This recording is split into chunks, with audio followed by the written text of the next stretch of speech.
there are certain conditions that have to be met, right? So for instance, you have to, on the days that you're in the office, your job is to manage communications with J2, with job number 2. That's it. Like, you're not supposed to do any work for job number 2 while you're in the office for job number 1.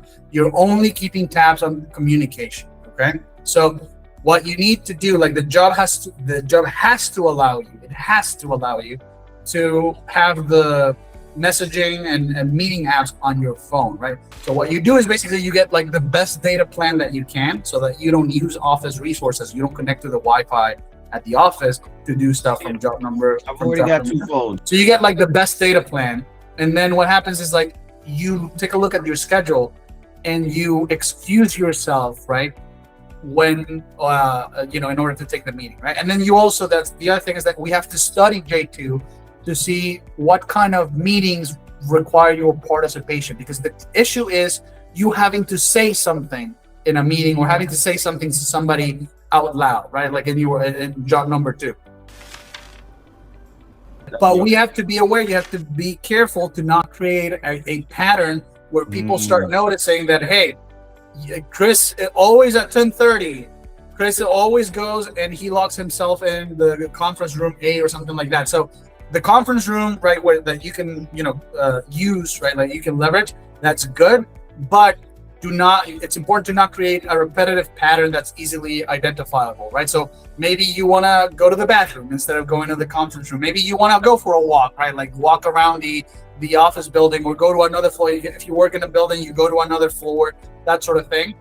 If you need to take the call, right? But it requires, so in the abstract in general, like this, the principle is what I'm telling you, is like you focus on only paying attention to communication with job number 2, the days that you're in the office. However, what that looks like what that actually looks like on the floor, right, like on the ground, can vary, right? Because we have to quickly identify for job number 2 which calls require your participation, right? Like where you're gonna say something. Because if it's just a call where you are supposed to, your name is just supposed to be there, with modern transcribing tools, right? For instance, this call is being transcribed. Every call is being transcribed at the moment. You just have to kind of like connect to the meeting and maybe have your earbud in and something, and like you can, it kind of like looks that you're listening to music or something like that, like on your phone, right?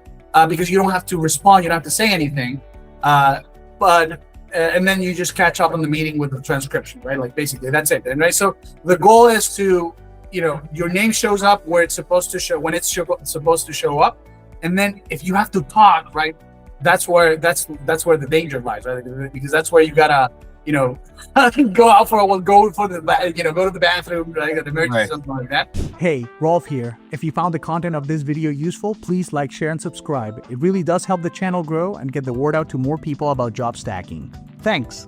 But it is doable. So it is doable. Last year, I actually worked 2 office jobs, and I recorded myself. So I'm actually editing the video together of me being in 2 offices, right? Like working 2 office jobs. So even 2 hybrid jobs is manageable. It's just that it's not recommendable. It's too exhausting, right? Like I did it because I'm Rolf, right? Like I'm the job stacking guy, right? But in your case, I'd say if it was 3 days in the office and it was very high intensity, high visibility days, I would tell you like the strategy would be, the goal would be to replace your hybrid job.